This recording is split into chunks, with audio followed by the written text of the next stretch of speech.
Students, গত ক্লাসে আমরা inheritance and some common genetic diseases এইগুলো সম্পর্কে আলোচনা শুরু করেছিলাম, যেখানে কতগুলো ডেফিনিশন আমরা জানতে পেরেছিলাম। এখন আমরা জেনে নেব গ্রেগর জোহান মেন্ডেল তার সম্পর্কে এবং তার কাজ সম্পর্কে, এবং সেখানে কিভাবে তিনি হাইব্রিডাইজেশন এক্সপেরিমেন্ট করেছিলেন, সেখানে তিনি কি কোন ল বা সূত্রগুলো তিনি দিয়েছিলেন, সেগুলো কিভাবে এসেছে, সেগুলো সম্পর্কে আমাদের একটু জেনে নিতে হবে। Gregor Johann Mendel, he born in 1822 in a farmer family of a village of Czechoslovakia. Because of his poor family background, he could not complete his education, and at the age of 21 he entered as an Augustinian monastery at Brunn as a priest in 1847. He collected a number of pea plants and cultivated in the monastery garden and carried out hybridization experiments for about 8 years. His observations was published as a paper in the proceeding of the Brunn Natural History Society in the year 1866 on the title On Plant Hybridization. He died in 1884, and his work was reassessed in 1900 by three scientists, Hugo de Vries of Holland, Karl Correns of Germany, and Erich von Sermark of Austria. They established Mendel as the father of genetics. তাহলে আমরা দেখলাম যে এই তিনজন বিজ্ঞানী পরবর্তীকালে মেন্ডেলের সূত্রগুলোকে পুনরুদ্ধার করে তাকে ফাদার অফ জেনেটিক্স একটা আখ্যায়িত করেছিলেন। আচ্ছা, এখানে আমরা দেখব যে গ্রেগর জোহান মেন্ডেল যে প্ল্যান্টের ওপর কাজ করেছিলেন সেটা ছিল একটা মটর গাছ, মিষ্টি মটর গাছ, পাইসাম স্যাটাইভাম। এই গাছটার ওপর তিনি কাজ করেছিলেন। তো কিভাবে তিনি সাফল্য পেয়েছিলেন বা সফলতার কারণগুলো কি, সেইগুলো আমরা একটু দেখে নিই। Reasons behind মেন্ডেলস success. তিনি সাকসেসফুল হওয়ার পেছনে যে কারণগুলো ছিল সেগুলো হচ্ছে selected P plant with only pure characters. তিনি কোনো মিক্সড ক্যারেক্টার নেননি, তিনি অনলি পিওর ক্যারেক্টার নিয়েছিলেন। আমরা পিওর অ্যান্ড হাইব্রিড এই ক্যারেক্টারগুলো আগে জেনেছি ডেফিনেশনে। পিওর মিনস হচ্ছে যে টল যদি তিনি নিয়েছেন তাহলে সেই টলটা পিওর টল, এবং ডোয়ার্ফ যদি নিয়ে থাকেন সেটা তো পিওর হবেই, কারণ ডোয়ার্ফটা একটা রিসেসিভ ক্যারেক্টার, এটা সবসময় পিওর হয়। টলটাকে তিনি সবসময় পিওর টল নিয়ে পরীক্ষা শুরু করেছিলেন। Pea plants were self pollinating, cross pollination also could be done. তাহলে পি প্ল্যান্টগুলো সেলফ পলিনেশনও করতে পারে, আবার তাদেরকে ক্রস পলিনেশনও করানো যায় যদি তাদেরকে ইমাস্কুলেশন করে দেওয়া হয়। ইমাস্কুলেশন টার্মটা তোমরা পরে জানবে।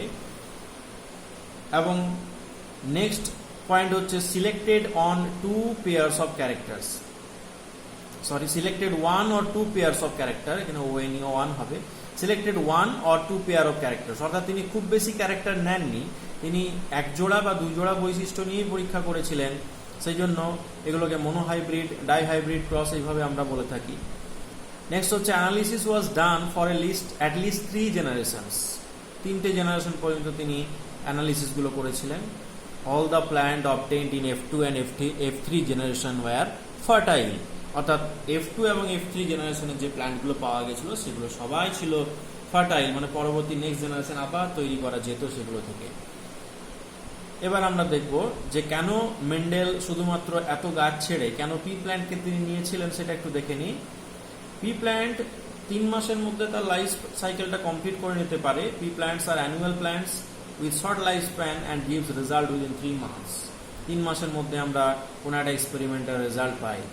Pea plants showed a number of easily detectable contrasting characters. এখানে আমরা 1 পেয়ার, 2 পেয়ার, 3 পেয়ার যতগুলো ক্যারেক্টারই পেয়ারে নিই না কেন সেগুলো দেখবো যে ইজিলি ডিটেক্টেবল। সেগুলোকে আমরা যেমন ধরো হাইট, টল অ্যান্ড শর্ট, এই যে হাইট এটা ইজিলি ডিটেক্টেবল। পডের কালার, পডের স্ট্রাকচার, এগুলো আমরা বা সিডের স্ট্রাকচার এগুলোকে আমরা দেখতে পাবো যে ইজিলি সেগুলোকে ডিটেক্ট করা যায়। কোনোটা সিড দেখা যাচ্ছে গ্রিন কালারের বা ইয়েলো কালারের, এগুলো ইজিলি ডিটেক্ট করা যায়। ফ্লাওয়ার্স আর লার্জ, ফ্লাওয়ার্সগুলো যদি লার্জ না হয় তাহলে সেগুলোকে হাতে ধরে ইমাস্কুলেশন করা বা তার যে অ্যান্ড্রোসিয়াম বা গাইনিসিয়াম সেগুলোকে বাদ দেওয়া, ব্যাগিং ট্যাগিং ইত্যাদি করা, এগুলোতে খুব সমস্যা হয়। সেজন্য ফ্লাওয়ারগুলো যত বড় হবে তত এই হাইব্রিডাইজেশনে কাজ করতে সুবিধা হবে। Plants grow easily does not require after care, অর্থাৎ গাছটা লাগিয়ে দিলেই হলো, তাতে পরবর্তীকালে বেশি যত্ন নিতে হয় না। এবং দেখা যাচ্ছে last point, all the hybrid plants are fertile, যতগুলো হাইব্রিড প্ল্যান্ট পাওয়া যাচ্ছে সেগুলো সবাই ফার্টাইল, অর্থাৎ তারপরেও আবার সেই প্ল্যান্টগুলোকে নিয়ে নেক্সট জেনারেশনে পরীক্ষা নিরীক্ষা করা সম্ভব। এরপর আমরা দেখব 7 pairs of contrasting characters selected by Mendel. Mendel কোন 7 জোড়া বৈশিষ্ট্য নিয়েছিলেন যেগুলো দিয়ে তিনি পরীক্ষাগুলো করেছিলেন? পাইসাম স্যাটাইভাম অর্থাৎ মিষ্টি মটর গাছের এই 7 জোড়া বৈশিষ্ট্যকে তিনি নিয়েছিলেন। প্রথমে সিডের দুটো ক্যারেক্টার নিয়েছিলেন, একটা হচ্ছে ফর্ম, সিডের ফর্মটা দুরকম হতে পারে, রাউন্ড অ্যান্ড রিঙ্কলড, এই দুরকম কন্ট্রাস্টিং ক্যারেক্টার নিয়েছিলেন এক জোড়া। কালার, সিডের কালার ইয়েলো হতে পারে, গ্রিন হতে পারে, এটা এক জোড়া বৈশিষ্ট্য। তাহলে দুটো ক্যারেক্টার হলো, এটা হচ্ছে ফর্ম, সিডের ফর্ম অ্যান্ড সিডের কালার। নেক্সট হচ্ছে ফ্লাওয়ারের তিনি একটা বৈশিষ্ট্য নিয়েছিলেন, সেটা হচ্ছে flower colour, white and purple. পডের দুটো ক্যারেক্টার নিয়েছিলেন, একটা হচ্ছে ফর্ম, ফুল হতে পারে অথবা কনস্ট্রিক্টেড হতে পারে, খাঁচ কাটা হতে পারে। এইভাবে তিনি একটা কন্ট্রাস্টিং 1 পেয়ার অফ ক্যারেক্টার এখানে তিনি নিলেন। আরেকটা পেয়ার নিলেন হচ্ছে পডের কালার, তিনি ইয়েলো নিয়েছিলেন অ্যান্ড গ্রিন নিয়েছিলেন।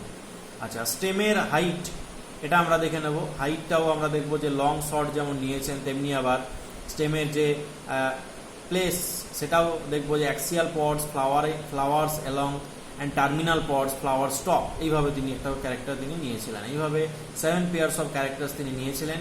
এই 7 জোড়া বৈশিষ্ট্য দেখা যাচ্ছে মোটর গাছের যে জিন, সেই জিনের মোট ক্রোমোজোম নাম্বার 1, 4, 5, 7 এই 4টি ক্রোমোজোমে, chromosome number 1, chromosome number 4, chromosome number 5 and chromosome number 7, এই 4টি ক্রোমোজোমের মধ্যে এই সমস্ত জিনসগুলো, এই 7 পেয়ার অফ কন্ট্রাস্টিং ক্যারেক্টার্স, এই জিনগুলো এই 4টি ক্রোমোজোমের মধ্যে ছিল, অবস্থান করছিল।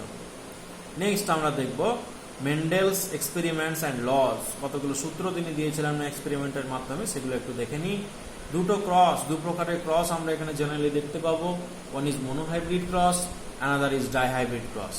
প্রথমে দেখে নিই মোনোহাইব্রিড ক্রস কাকে বলে। মোনো মিনস 1, তাহলে এখানে দেখবো it is hybridization of 2 organisms of A same species considering a pair of contrasting characters. এখানে এক জোড়া বিপরীতধর্মী চারিত্রিক বৈশিষ্ট্য নিয়ে পরীক্ষা নিরীক্ষা করা হয়েছে মোনোহাইব্রিড ক্রসে। যেমন মোটর গাছে যদি আমি হাইট নিই, তাহলে এই হাইটের শর্ট এবং টল এই দুটো আমরা ক্যারেক্টার দেখতে পাবো। তাহলে একটা আমরা 1 পেয়ার অফ কন্ট্রাস্টিং ক্যারেক্টার এখানে নিয়ে যদি কাজ করি তাকে আমরা বলবো মোনোহাইব্রিড cross. Dihybrid cross means, die means হচ্ছে 2, তাহলে এখানে 2 জোড়া অর্থাৎ 2 পেয়ার্স অফ কন্ট্রাস্টিং ক্যারেক্টার্স নিয়ে কাজ করা হয়েছে। It is the hybridization of 2 organisms of A same species considering 2 pairs of contrasting characters. অতএব এখানে 1 পেয়ার অফ কন্ট্রাস্টিং ক্যারেক্টার নেওয়া হয়েছে এবং সেই সমস্ত কন্ট্রাস্টিং ক্যারেক্টারের সেম স্পিসিসের দুটো অর্গানিজমকে নিয়ে কাজ করা হয়েছে বলে এটাকে আমরা বলছি মোনোহাইব্রিড ক্রস। এখানে 2 পেয়ার্স অফ কন্ট্রাস্টিং ক্যারেক্টার্স নিয়ে দুটো অর্গানিজমের মধ্যে হাইব্রিডাইজেশন এক্সপেরিমেন্ট করা হয়েছে বলে একে বলা হয়েছে ডাইহাইব্রিড ক্রস। এবার আমরা দেখব একটা মোনোহাইব্রিড ক্রস কিভাবে করানো হয়। ধরো একটা মোটর গাছের একটা পি প্ল্যান্টের দুটো ক্যারেক্টার নেওয়া হয়েছে, একটা টল অ্যান্ড একটা ডোয়ার্ফ। তাহলে এটা পিওর টল নেওয়া হয়েছে। পিওর টল মানে দুটো, এর যে দুটো অ্যালিল, সে অ্যালিল দুটোই এখানে ক্যাপিটাল টি থাকবে অ্যান্ড এখানে স্মল টি থাকবে ডোয়ার্ফের ক্ষেত্রে।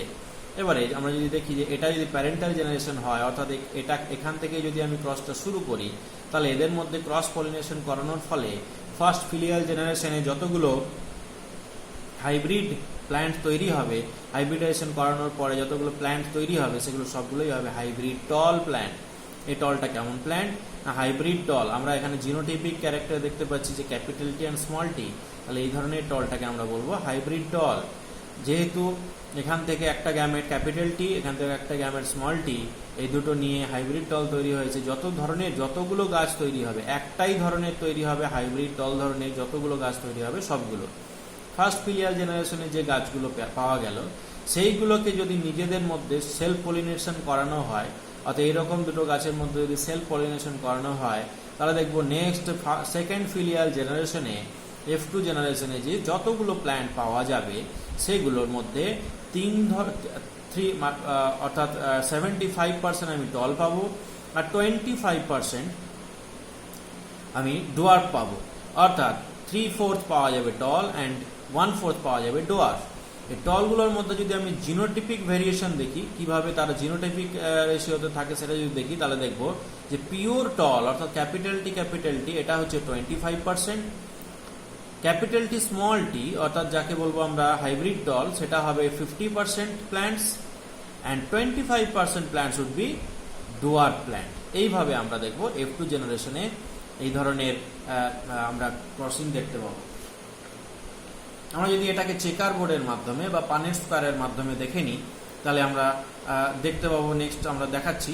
তো লজ অফ সেগ্রিগেশন, এখান থেকে ফার্স্ট ল তিনি পেয়েছিলেন কিভাবে, when a pair of contrasting factors are brought together in a hybrid, these factors do not blend or mix up but simply associate themselves, remain together and separate at the time of gamete formation.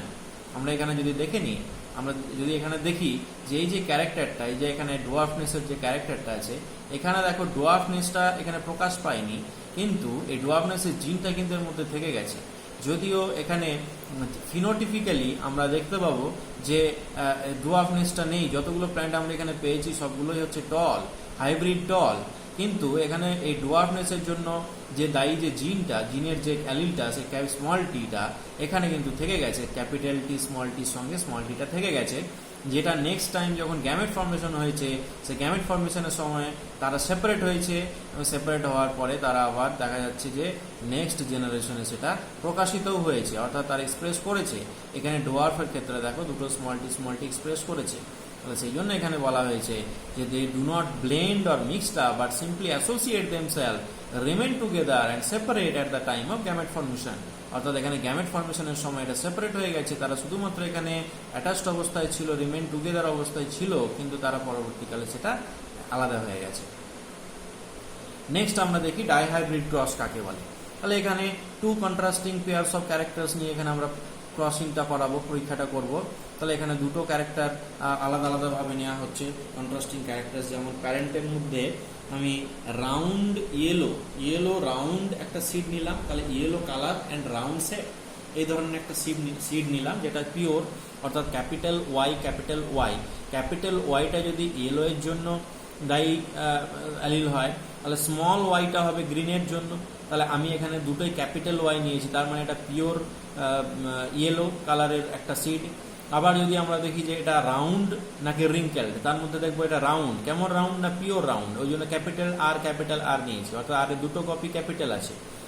আর আমরা recessive ক্যারেক্টারগুলোকে, অর্থাৎ green ক্যারেক্টারের জন্য দায়ী জিন দুটোকেই আমরা allele দুটোকে small নিয়েছি, স্মল ওয়াই, আর এখানে স্মল আর। এইভাবে একটা পিওর ইয়েলো রাউন্ড প্ল্যান্টের সঙ্গে একটা পিওর একটা গ্রিন রিঙ্কেল প্ল্যান্টের হাইব্রিডাইজেশন যদি আমরা করাই, তাহলে দেখি যে কি হয়। সেখানে দেখব যে এই ইয়েলো রাউন্ড যে ক্যাপিটাল ওয়াই, ক্যাপিটাল আর এই ধরনের জিনোটাইপ সমন্বিত যে প্ল্যান্টটা, সেখান থেকে যে গ্যামেটগুলো ফর্মেশন হবে, সেই গ্যামেটগুলো হবে একই রকমের, শুধুমাত্র capital Y and capital R এই ধরনের গ্যামেট ফর্মেশন হবে। আর গ্রিন রিঙ্কেল এখান থেকে আমরা পাবো small Y and small R এই ধরনের গ্যামেট ফর্মেশন হবে। এবং ফার্স্ট ফিলিয়াল জেনারেশনে, F1 জেনারেশনে এই গ্যামেটগুলোর মিলনের ফলে যে প্ল্যান্টগুলো পাবো সেগুলো হবে একই প্রকারের, সেগুলো সবই হবে ইয়েলো রাউন্ড। অর্থাৎ এখানে ইয়েলো রাউন্ড আছে, কিন্তু এটা হচ্ছে পিওর, বাট এটা হবে হাইব্রিড। এখানে দেখো এই ক্যাপিটাল ওয়াই, এখান থেকে স্মল ওয়াই এলো, আবার এখান থেকে ক্যাপিটাল আর এলো, এখান থেকে স্মল আর এলো, এই মিলিয়ে capital Y, capital R, small R, এইভাবে জিনোটাইপ একটা তৈরি হলো। যে জিনোটাইপটা ফিনোটাইপ এক্সপ্রেশন হচ্ছে ইয়েলো রাউন্ড, কিন্তু এই ইয়েলো রাউন্ডটা হচ্ছে যে হাইব্রিড ইয়েলো রাউন্ড, এটা কিন্তু পিওর ইয়েলো রাউন্ড নয়। F1 জেনারেশনে যতগুলো প্ল্যান্ট আমি পেলাম সবগুলোই হচ্ছে হাইব্রিড ইয়েলো রাউন্ড। এবারে হাইব্রিড ইয়েলো রাউন্ড এর একটা মেল ফ্লাওয়ারের সঙ্গে একটা ফিমেল ফ্লাওয়ারের যদি আমরা দুটো প্ল্যান্টের মধ্যে যদি হাইব্রিডাইজেশন করাই, এখানে যদি আমরা সেলফিং করাই, সেলফ পলিনেশন যদি করাই, তাহলে আমরা দেখি কি হয় না F2 জেনারেশনে তৈরি হওয়ার আগে যে গ্যামেটগুলো ফর্মেশন হবে সেগুলো এখান থেকে ইয়েলো রাউন্ড এখান থেকে যেরকম হবে এখান থেকেও সেরকম হবে। তার কারণ এখানেও জিনোটাইপটা যেরকম কম্বিনেশন আছে এখানেও জিনোটাইপটা সেই কম্বিনেশনেই আছে। এখান থেকে দেখবো 4 রকমের গ্যামেট ফর্মেশন হবে, capital Y capital R, capital Y small Y capital R, আর স্মল ওয়াই স্মল আর। একই রকমভাবে এখানেও তাই হবে, capital Y capital R, capital Y small R, small Y capital R and small Y small R. এবারে এদের মধ্যে যদি আমরা দেখি যে নেক্সট F2 জেনারেশনে যে সমস্ত প্ল্যান্টসগুলো তৈরি হবে তারা কি প্রকারের কি ধরনের জিনোটাইপ তারা তৈরি করবে সেটা একবার দেখে নিই। তাহলে মেল ফ্লাওয়ারের যে 4টে ধরনের ভ্যারাইটির গ্যামেট তৈরি হলো সেগুলোকে আমরা যদি আপার রোর মধ্যে নিই আমরা, আর এইভাবে যদি একটা কলামে ফিমেলগুলোকে যদি নিই গ্যামেটগুলোকে, তাহলে তাদের মধ্যে পসিবল যে কম্বিনেশন হবে সেই কম্বিনেশনগুলোর মাধ্যমে কি ধরনের জিনোটাইপ তৈরি হতে পারে সেটা একটু দেখে নিই। তাহলে এখানে এই ঘরটাতে হবে capital Y capital Y capital R capital R, এটা হলো capital Y capital Y capital R capital R. তাহলে এটা আমরা পরে আসছি যে এটা ধরো জিনোটাইপ হলো, এই ফিনোটাইপটা কেমন হবে না ইয়েলো হবে, রাউন্ড হবে। যেহেতু এখানে ডমিনেন্ট ক্যারেক্টার ইয়েলোর জিন ওয়াই আছে, আবার রাউন্ডের জন্য ক্যাপিটাল আর আছে, তাই এটা প্রকাশ পাবে। তাহলে এটা হবে পিওর একটা ইয়েলোর রাউন্ড সিডেড একটা প্ল্যান্ট হবে। নেক্সট আমরা এটাতে যদি দেখি capital Y capital R small R, এইভাবে তৈরি হলো। এখানে দেখবো capital Y small Y capital R এইভাবে তৈরি হবে। এখানে দেখবো capital Y small Y capital R small R, এইভাবে তৈরি হবে। এইভাবে পরপর আমরা যদি তৈরি করে যাই, এখানে দেখি capital Y capital R small R, আচ্ছা ক্যাপিটাল ওয়াই স্মল আর এখানে হবে, অর্থাৎ এটা হবে ইয়েলো রিঙ্কেলড হবে। কারণ এখানে দেখো রিঙ্কেল হলো কেন, কারণ এখানে স্মল আর থাকলো, সেই জন্য এখানে ক্যাপিটাল আর না থাকার জন্য রিসেসিভ ক্যারেক্টারটা এখানে প্রকাশ পেল, যেহেতু দুটো কপি স্মল আর এর যে জিনগুলো রয়েছে। আচ্ছা এখানে দেখবো যে capital Y capital R small R, একই রকমভাবে এখানে হবে ক্যাপিটাল ওয়াই স্মল আর। এইভাবে আমরা যদি পরপর এগুলোকে তৈরি করে যাই, পরপর যদি আমরা এই ছকটা পূরণ করে যাই, তাহলে আমরা দেখবো এইভাবে 16টা ঘরে 16 রকমের আমরা এখানে যে সমস্ত প্ল্যান্টগুলো পাবো সেগুলোকে দেখে নিই। দেখো এটা এখান থেকে যদি শুরু করি, দেখো এটা ইয়েলো রাউন্ড মোট দেখো 1 2 3 4 5 6 7 8 9 রকমের আছে ইয়েলো রাউন্ড। তার মানে হচ্ছে এর ফিনোটাইপিক রেশিও যদি দেখি তাহলে ইয়েলো রাউন্ড হচ্ছে 9। আচ্ছা ইয়েলো রিঙ্কেলড, এটা এই ঘরটাতে একটা ইয়েলো রিঙ্কেলড আছে, এখানে একটা ইয়েলো রিঙ্কেলড আছে, এখানে একটা ইয়েলো রিঙ্কেলড আছে, তাহলে তিনটে ইয়েলো রিঙ্কেলড আছে, তাহলে 9:3। আবার এখানে দেখো গ্রিন রাউন্ড 3টে আছে, তাহলে আবার গ্রিন রাউন্ডের যে ফিনোটাইপিক রেশিও সেটাও হচ্ছে 3। আবার গ্রিন রিঙ্কেল এটা হচ্ছে 1, তাহলে ফিনোটাইপিক রেশিও হয়ে যায় তখন 9:3:1। অর্থাৎ এখানে yellow round, yellow wrinkled, green round, green wrinkled, এদের যে রেশিও সেই রেশিওটা হয়ে যায় 9:3:1। আচ্ছা এবার আমরা যদি জিনোটাইপিক রেশিওটা দেখি তাহলে দেখি কীরকমভাবে হচ্ছে। একই রকমভাবে আমরা ওইগুলোকেই যদি আমরা নিই, এইভাবে যদি আমরা দেখি তৈরি করি, তাহলে দেখো ক্যাপিটাল ওয়াই ক্যাপিটাল আর এটা একটাই পাওয়া যাচ্ছে এখানের মধ্যে, সেই জন্য এখানে জিনোটাইপিক রেশিওটা হচ্ছে 1। মানে এই ধরনের ক্যাপিটাল 4টেই ক্যাপিটালের জন্য দায়ী অ্যালিল, এরকম একটাই পাবো আমি 16টার মধ্যে, সেই জন্য এই রেশিওটা হচ্ছে 1। নেক্সট হচ্ছে capital Y capital R small R, এই ধরনের জিনোটাইপ আমি দুটো পাবো, সেই জন্য এখানে 2 লেখা আছে, 1:2। নেক্সট আমি যদি দেখি ক্যাপিটাল ওয়াই ক্যাপিটাল আর, এটাও আমি দুটো পাবো, এই টোটাল 16টার মধ্যে আমি দুটো পাবো, সেই জন্য এটাও হয়ে যাচ্ছে 2, তাহলে 1:2:2। নেক্সট আমি যদি দেখি capital Y capital R small R, এখানে কতগুলো পাবো আমরা 4টে, তাহলে এখানে 4 হলো, এখানে রেশিওটা হয়ে গেল 4। Capital Y capital R small R, এটা হলো 4, এই টাইপটা 4 হলো। নেক্সট হচ্ছে ক্যাপিটাল ওয়াই স্মল আর, এটা হলো 1, তাহলে 1:2:2:4:1 এই পর্যন্ত হলো। নেক্সট হচ্ছে ক্যাপিটাল ওয়াই স্মল আর, এটা হলো দুটো পাচ্ছি আমি 16টার মধ্যে, সেই জন্য এখানে 2 এলো। Next capital small Y capital R, এটা হচ্ছে একটাই পাচ্ছি আমি, সেই জন্য এখানে 1 এলো। Next small Y capital R small R, এটা দুটো পাচ্ছি আমি, সেই জন্য এখানে 2 এলো। আচ্ছা, স্মল ওয়াই স্মল আর এটাও একটা পাচ্ছি, সেই জন্য এখানে 1 এলো।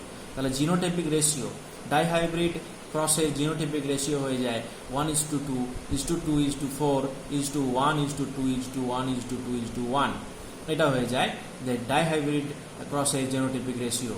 এইভাবে আমরা দেখলাম।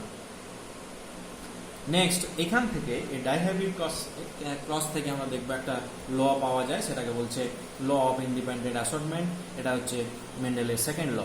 এই লটাতে কি বলা হয়েছে, genes of different characters located in different pairs of chromosomes are independent of one another in their segregation during gamete formation. তাহলে আমরা যদি আগের ছবিগুলোতে দেখে নিই যে যখন এখানে যখন গ্যামেট ফর্মেশন হয়েছে, তখন দেখো পসিবল যত রকমের গ্যামেট আছে সব ধরনের গ্যামেট তৈরি হয়, অর্থাৎ তারা ইন্ডিপেন্ডেন্টলি অ্যাসর্ট হয়ে যাচ্ছে।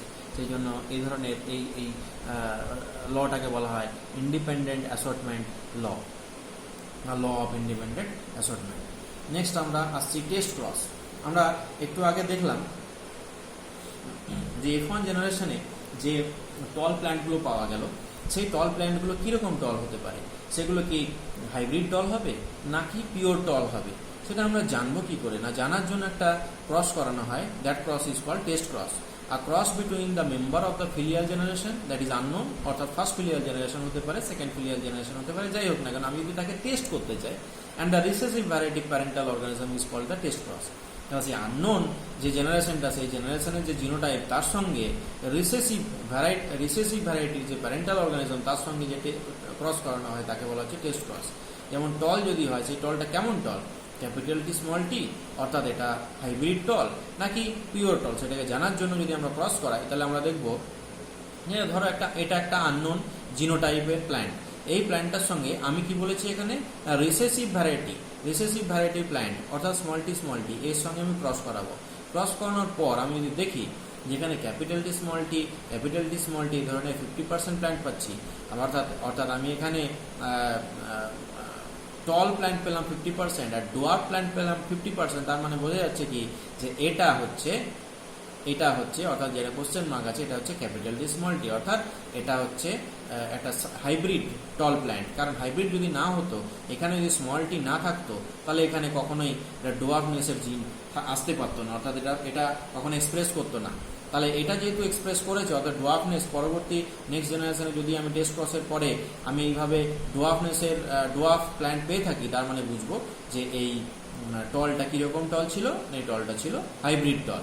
কিন্তু আমি যদি এরকম একটা ওই আননোন জেনারেশনের সঙ্গে যদি আমি স্মল টি অর্থাৎ পিওরলি রিসেসিভ প্যারেন্টের সঙ্গে যদি আমি ক্রসিং করাই এবং তাতে যদি দেখি সবগুলোই হচ্ছে হাইব্রিড টল পাই, অর্থাৎ শুধু টলই পেলাম, এখানে আমি কোনো ডোয়ার্ফনেসের জিন পেলামই না, সব প্ল্যান্টগুলো আমি টল পেলাম, তাহলে বুঝবো কি এটা হবে ক্যাপিটাল টি, অর্থাৎ এটা হচ্ছে পিওর টল। কারণ এখানে দুটো যদি ক্যাপিটাল টি থাকে, তবেই শুধুমাত্র এগুলো সবগুলো লম্বা হওয়ার সম্ভাবনা। যত প্ল্যান্ট তৈরি হচ্ছে সবাই 100% প্ল্যান্ট হচ্ছে সবাই টল প্ল্যান্ট। তাহলে এখান থেকে আমরা বুঝতে পারবো যে এই যে প্যারেন্টাল যে টল, যেটাকে আমি বুঝতে চাইছি যে এই টলটা কেমন টল ছিল, সেটা হবে একটা পিওর টল, সেটা হাইব্রিড টল হবে না। এই যে টেস্ট ক্রস, এটাকে আমরা ব্যবহার করে থাকি কোনো আননোন জিনোটাইপকে জানার জন্য। আবার ব্যাক ক্রস কাকে বলি না, cross between the organism of first or second filial generation to any organism of the parental generation is called back cross. অর্থাৎ আমি ফার্স্ট বা সেকেন্ড ফিলিয়াল জেনারেশনের সঙ্গে যেমন আগেরটাতে টেস্ট ক্রস এটি করিয়েছিলাম না, রিসেসিভ ক্যারেক্টারের যে জেনারেশন প্যারেন্টাল জেনারেশন তার সঙ্গে ক্রস করেছিলাম, কিন্তু এখানে শুধু রিসেসিভ নয়, রিসেসিভের মতো এখানে যে কোনো জেনারেশনের সঙ্গে যদি আমরা ক্রস করাই, তখন তাকে আমরা বলবো ব্যাক ক্রস। অর্থাৎ যে কোনো ধরনের ফিলিয়াল জেনারেশনের সঙ্গে তার যে কোনো ধরনের প্যারেন্টাল জেনারেশন যেটাই হতে পারে, সেটা রিসেসিভ হতে পারে, ডমিনেন্ট হতে পারে, যাই হোক না কেন, তার সঙ্গে যদি ক্রস করায়, তাহলে এই ক্রসটা দু রকমের হয়ে থাকে। যেমন ধরো এখানে ক্যাপিটাল টি অর্থাৎ প্যারেন্টাল জেনারেশন যদি এখানে পিওর টল হয় আর এটা যদি একটা ডোয়ার্ফ প্ল্যান্টের মধ্যে ক্রস করানো হয়, তাহলে আমি ফার্স্ট ফিলিয়াল জেনারেশনে কি পাবো, সমস্ত প্ল্যান্টগুলোকে আমি হাইব্রিড টল পাবো। এবার এই হাইব্রিড টল প্ল্যান্টের সঙ্গে যদি আমি এর সাথেও ক্রস করাতে পারি, হাইব্রিড টল প্ল্যান্টের সঙ্গে আমি প্যারেন্টাল জেনারেশনের দুরকম ক্রস করাতে পারি। একটা হচ্ছে ডমিনেন্ট ক্যারেক্টারের যে জিনগুলো আছে তার সঙ্গে ক্রস করাতে পারি। সেটা করালে আমি কি পাবো না, আমি এখানে যতগুলো প্ল্যান্ট পাবো সবগুলোই হবে টল হবে সবগুলো, কিন্তু কেমন টল না 50% হবে পিওর টল অ্যান্ড 50% হবে হাইব্রিড টল। আবার আমি যদি এর সঙ্গে অর্থাৎ যে ফার্স্ট ফিলিয়াল জেনারেশন আছে এর সঙ্গে যদি আমি স্মল টি ক্রস করাই, তাহলে আমি দেখতে পাবো যে এখানে আমি 50% পাবো হাইব্রিড টল প্ল্যান্ট, অর্থাৎ টল পাবো 50% আর ডোয়ার পাবো হচ্ছে 50%। এইভাবে আমি দেখতে পাবো যে এই রেজাল্ট পাওয়া যাচ্ছে। অর্থাৎ আমার এই F1 জেনারেশন এর সঙ্গে প্যারেন্টাল জেনারেশনের যে কোনোটার সাথে আমি ক্রস করালে, অর্থাৎ যদি আমি ক্যাপিটালটির সঙ্গে ক্রস করাই এটাও একটা ব্যাক ক্রস, আবার যদি স্মলটির সঙ্গে ক্রস করাই এটাও একটা ব্যাক ক্রস। দু রকমের ব্যাক ক্রস হতে পারে। টেস্ট ক্রস যেমন শুধুমাত্র এই ডোয়ার্ফের জিনের সঙ্গে আমি ক্রসটা করেছিলাম, কিন্তু ব্যাক ক্রসটা আমি যে কোনোভাবে করাতে পারি। তাহলে এক্ষেত্রে আমি একটা কথা বলতে পারি যে all test cross is a back cross, but all back cross are not test crosses. তার মানে কি? তার মানে বলছি যে টেস্ট ক্রস যেটা, এটাই তো টেস্ট ক্রস ছিল। দেখো আমরা টেস্ট ক্রসে কি করেছিলাম, একটা আননোন জিনোটাইপের সঙ্গে আমি রিসেসিভ ক্যারেক্টারের সঙ্গে আমি তাকে ক্রস করেছিলাম, তাহলে এটা তো একটা ব্যাক ক্রস হলোই, আবার এটা টেস্ট ক্রসও ছিল। এটাই টেস্ট ক্রস তো ছিল, আমরা দেখেছি আগেরটাতে, কিন্তু এটা কিন্তু টেস্ট ক্রস ছিল না। তাহলে যে টেস্ট ক্রসটা ছিল সেটা অবশ্যই ব্যাক ক্রস হবে, কিন্তু সব ব্যাক ক্রসগুলো, যেমন এইটা একটা ব্যাক ক্রস, এটা কিন্তু টেস্ট ক্রস নয়। তাহলে সমস্ত, ওই জন্য এখানে বলা হচ্ছে যে সমস্ত টেস্ট ক্রসগুলো সব ব্যাক ক্রস হতে পারে, কিন্তু সমস্ত ব্যাক ক্রসগুলো কখনোই টেস্ট ক্রস হবে না। আচ্ছা, নেক্সট আমরা একটু দেখে নিই ইনকমপ্লিট ডমিনেন্স। আমরা ডমিনেন্স বলতে বুঝি যে ডমিনেন্ট আর রিসেসিভ দুটো যদি অ্যালিল থাকে, তাহলে ডমিনেন্ট ক্যারেক্টারটা সবসময় প্রকাশ পাবে নেক্সট জেনারেশনে, সেটা এক্সপ্রেস করবে, কিন্তু